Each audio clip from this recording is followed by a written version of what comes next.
네, 안녕하십니까. 최성민입니다.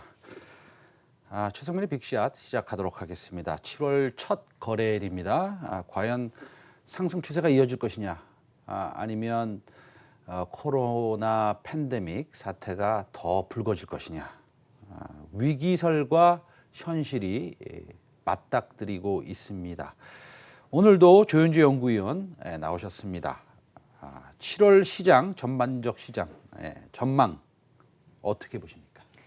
네, 일단 7월 같은 경우는 잠시 쉬어가는 구간이 아닐까라고 생각을 하고 있습니다. 일단 저번에도 말씀을 드렸지만 미국 쪽에서 추가 부양책 정책을 좀 기다리고 있는 상황이고요.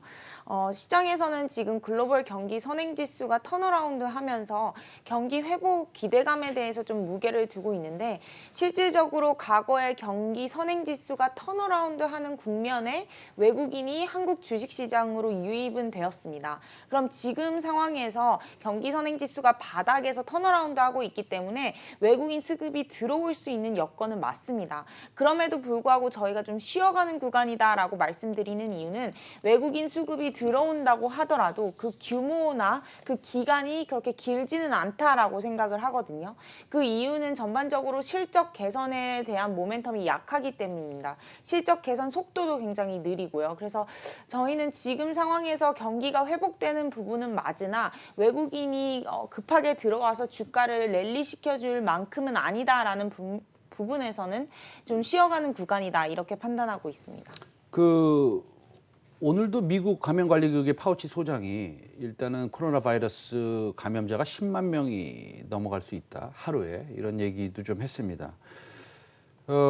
그리고 사실은 뭐 텍사스나 이런 데 보면은 또 경제 활동을 조금 뭐 재개하려고 그러다가 뭐 안 되겠다라고 생각을 하는 건지, 뭐 일단은 각 어떤 주는 또 미국 정부를 상대로 해서 소송을 또 제기하기도 했습니다.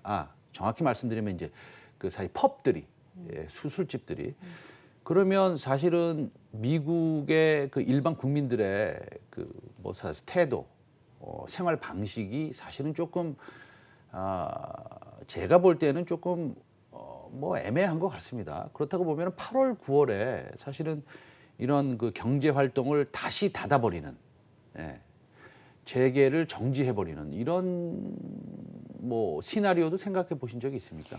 일단 트럼프 대통령이나 문우신 재무부 장관 측은 이제 더 이상의 연방정부 차원의 셧다운은 없다라고 얘기를 했습니다. 아무래도 11월 대선을 앞두고 경기에 대한 피해가 너무 크기 때문에 저희가 생각했을 때도 연방정부 차원에서 사회적 거리두기를 다시 내리기는 좀 어려울 것 같고요. 지금 확진자 수가 늘어나는 주를 보시면 대부분 남쪽입니다. 남부, 그리고 남동부, 남서부 이런 쪽이라고 보시면 되는데, 그래서 그 주별로 이제 선별적으로 경제활동 재개에 대한 부분이 중단될 수는 있지만, 뭐 동부라든가 아니면 서부 쪽은 그래도 괜찮기 때문에 그쪽은 경제활동이 계속해서 지속될 것이다라고 보고 있어서, 오히려 그런 부분에 대한 시나리오는 저희는 전혀 고려하고 있지 않습니다. 일단은 그런 시나리오는 고려하고 있지 않다라는 것이죠. 그렇다면 우리가 뭐 적극적으로 시장을 소위 말해서 아주 편하게 얘기하면 현금 비중 없이 좀 공격적으로 주식을 사야 된다라고 생각을 하시는 겁니까? 일단은 지금 상황에서 사기에는 불확실성 요소가 좀 많다고 생각을 합니다. 저희가 계속 지금 눈여겨보는 게 이제 추가 정부 정책인데, 미국 같은 경우는 잘 아시다시피 S&P 500의 목표 주가가 3,300포인트입니다. 그럼 지금 현재 주가에서 상승 여력이 6%밖에 안 되는 거고요. 과거 뭐 2000년부터 지금까지 평균 목표 주가와 현재 주가의 괴리율은 보통 한 13%가 됐었는데 지금 많이 줄어 있다는 얘기죠. 그 말은 실적 개선 속도 대비해서 목표 주가가 너무 빠르게 현재 주가가 너무 빠르게 올라오고 있는 거죠. 그래서 저희는 좀 7월은 좀 쉬어가는 구간이다라고 생각을 하고 있기 때문에, 여기서 공격적으로 주식을 좀 사는 것보다는 좀 쉬어가는 구간에서 지켜보다가 정책의 흐름에 따라서 이제 공격적으로 움직여야 된다라고 보고 있습니다. 7월 말 전에 사실은 4차 부양 정책이 나올 가능성이 많다라는 얘기가 있습니다. 그렇죠?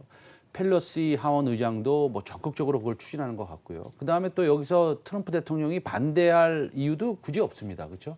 선거가 있기 때문에. 그렇다고 본다면 7월에는 좀 쉬어가는 장이다라고 이제 말씀하셨는데 그러면 8월부터는 쉬어가는 장이 안 될 것 같다. 그러니까 다시 말해서 8월은 좀 시장이 좋을 것 같다. 이렇게 생각하시는 건가요?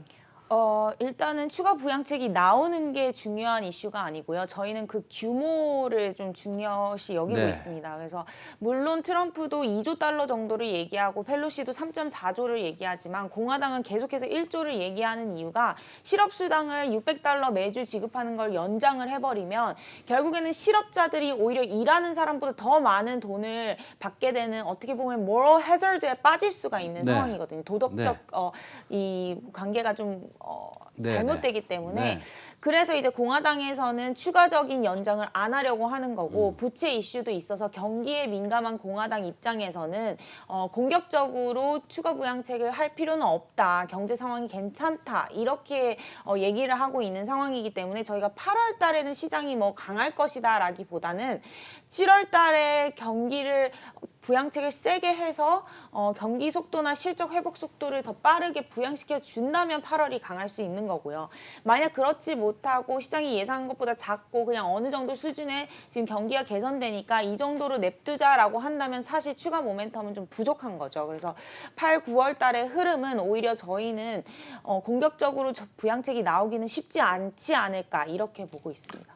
그러니까 공격적인 부양책이 나오지 않을 것 같다. 그러니까 그 숫자가 더 중요한 것이다. 네. 물론 정책은 나올 수 있을 텐데 숫자가 중요한 것이고 그 숫자가 공격적으로 나올지 않을 것 같은 예상을 하고 계셔서 조금 보수적으로 보신다. 이런 말씀을 하셨는데 그렇다고 본다면 우리가 뭐 단기적으로 트레이딩을 하든지 아니면은 무슨 개별적인 이슈가 있는 종목을 사든지 아니면 어떤 섹터에 조금 집중을 하든지 뭐 우리가 현실적으로는 주식 투자하는 사람 입장에서는 100% 현금을 가져가기도 좀 애매하니까 그러면 눈여겨봐야 될 섹터하고 종목들을 좀 꼽아주실 수 있으시겠어요? 네, 일단은 분명한 거는 추가 부양책은 나올 것 같습니다. 그러니까 결국에는 경기가 완전히 침체 국면으로 다시 빠지진 않는 거고 그 의미는 주가가 뭐 상승하는 힘은 좀 붙일 수 있지만 하락하는 국면은 아니라는 거죠. 그럼 그런 의미에서는 계속 주도하는 섹터들이 성장을 이끌어 갈 것이다라고 보고 있는데 뭐 기존에 얘기하고 있는 것들이 한국 같은 경우는 IT죠. 삼성전자, SK하이닉스, LG이노텍, 삼성전기 이렇게 저희가 7월 추천주로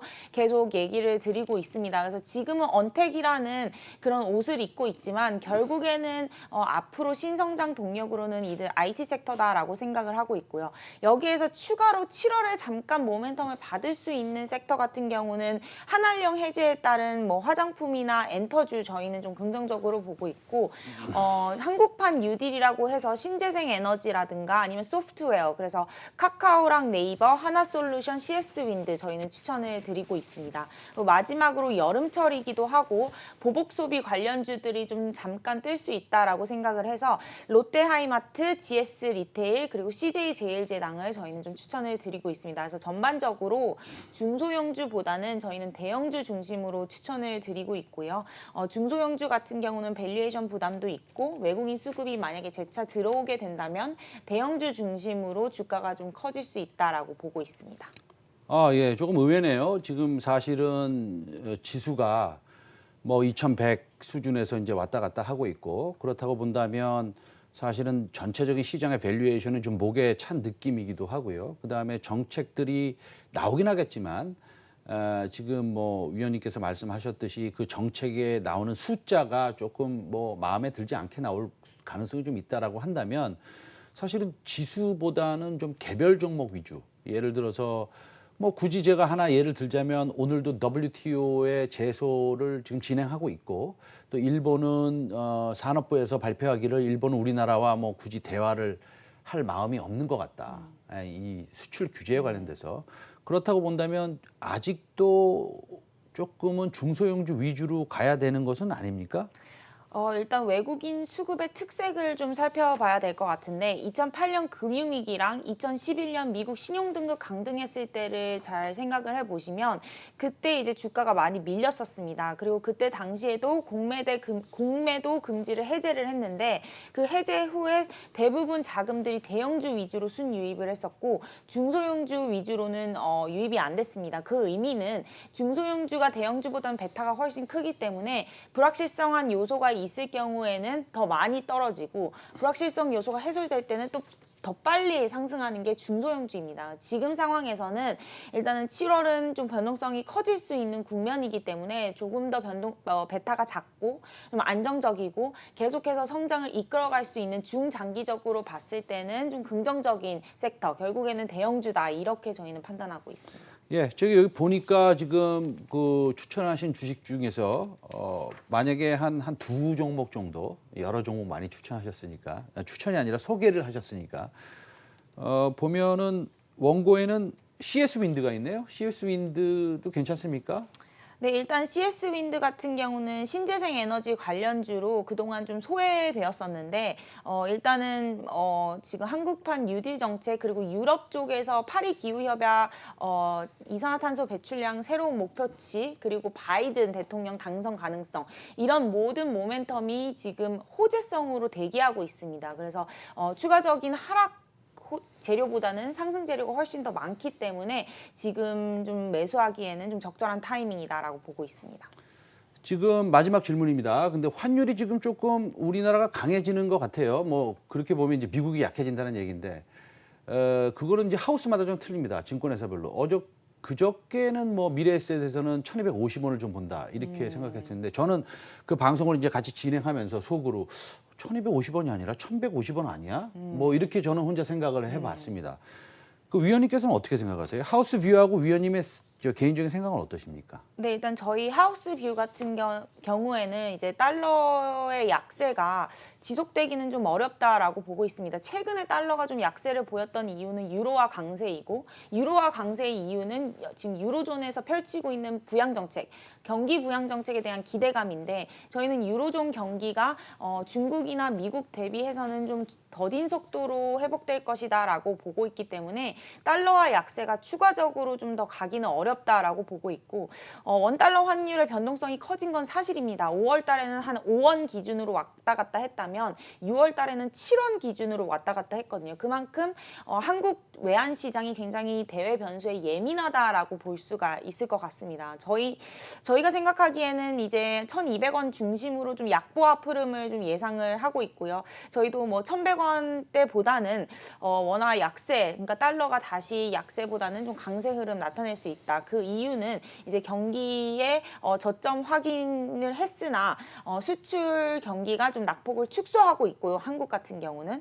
그리고 여기에 이제 선진국의 경기는 좀 더디게 회복되고 있고 아까 말씀드린 대로 코로나 2차 확산으로 인해서 실적이라든가 경기 재개가 되게 빠르게 움직이지는 못하고 있기 때문에 저희는 달러 강세, 원화 약세 예상하고 있습니다. 잘 알겠습니다. 말씀을 잘 들었고요. 오늘 나 출연해 주셔서 감사합니다. 조현주 NH투자증권 투자전략팀 연구위원이었습니다. 감사합니다.